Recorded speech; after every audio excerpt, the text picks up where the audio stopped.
Beachsoccerová historie se začala psát tehdy, když několik mladých mužů na brazilské pláži Copacabana vzalo míč, postavilo si v jemném přímořském písku improvizované branky a odehrálo první zápas. Před 5 lety odstartovala své mistrovství v plážovém fotbale Česká republika, ale už v úplně jiných dimenzích. Dějištěm letošního šampionátu byla první prázdninový víkend, Jesenická přehrada u Chebu. Plážový fotbal v současné době není tak prezentovaný nebo tak rozšířený jako třeba futsal nebo Malá Kopaná, takže na tuto rubriky se vlastně může přihlásit skoro každý tým, kdo má zájem, kdo to chce zkusit, takže žádný nominační nebo nějaký kvalifikační zápasy nejsou, prostě kdo se přihlásí, může se hrát a může se stát mistrem republiky. Do turnaje se letos nepřihlásili loňští vítězové Plzeň tým a tak role favoritů připadla jejich každoročním rivalům, mužstvu Beachsoccer Cheb v zeleném. Jenže Západočeši v semifinále narazili na nečekaný odpor mladíků junior z Neratovice, kteří se nenechali zlomit ani 3 trestnými kopy proti jejich týmu a naopak v závěrečném rozstřelu za stavu 3-3 přeměnili jedinou penaltu hned ve vítěznou. Útěchou pro Beachsoccer Cheb byly alespoň bronzové medaile, díky kterým se staly po zisku zlata z roku 2008 a stříbra z roku 2009 nejúspěšnějším mužstvem v historii mistrovství.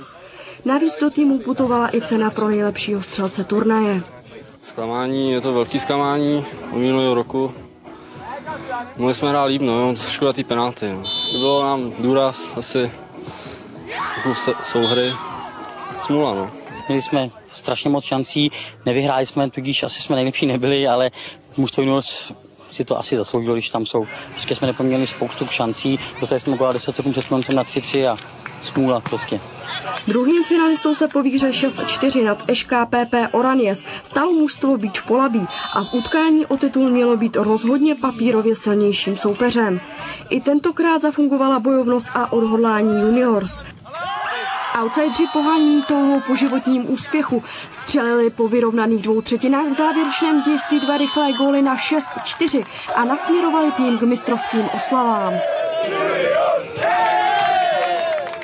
Myslím si, že takový nejtěžší zápas byl pro nás Cheb už jakoby po té stránce věnovat se hlavně hře a ne panu rozhodčímu a tady ostatním fanouškům.